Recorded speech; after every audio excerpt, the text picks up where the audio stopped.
Good morning, everyone. Today, I'm going to read a storybook called The Lion Inside by Jim Field. In a dry, dusty place where the sand sparkled gold stood a mighty flat rock, all craggy and old. And under the rock, in a tiny full house, lived the tiniest, quietest, meekest brown mouse. He was so very tiny, so incredibly small that nobody noticed him ever at all. He got trod on and sat on and missed out for stuff, ignored and forgotten.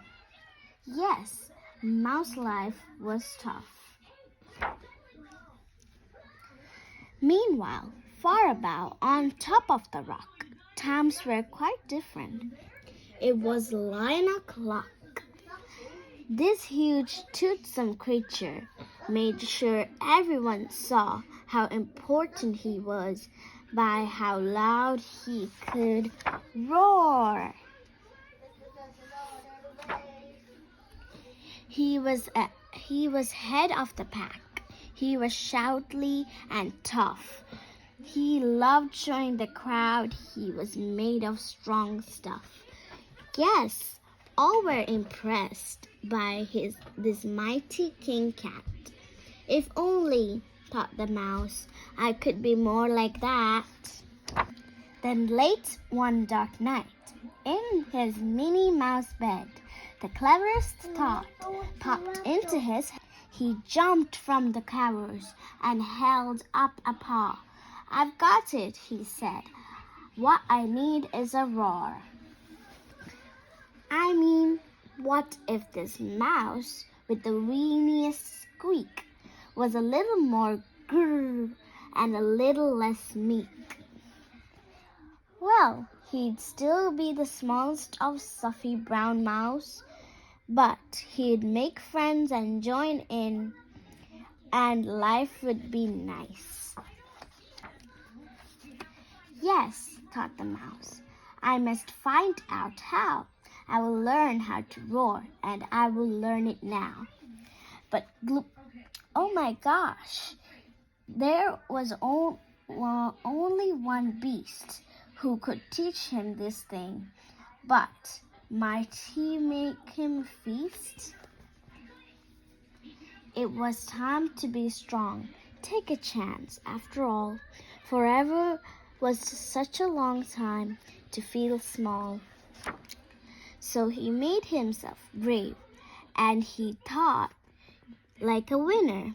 He set off for the top, hoping not to be dinner. It felt like the scariest thing he could do. But if you want things to change, you first have to change you. The further he climbed, the closer he got to the slumbering lion, clinching on top. Then, at last, as he stood on his tippy toes, he found himself suddenly nose to nose. Pardon me. Wake up, Mr. Lion. You got company. Squeak, Mr. Lion. What I've come to you for is, Squeak, do you think you could teach me your roar? A silence befell.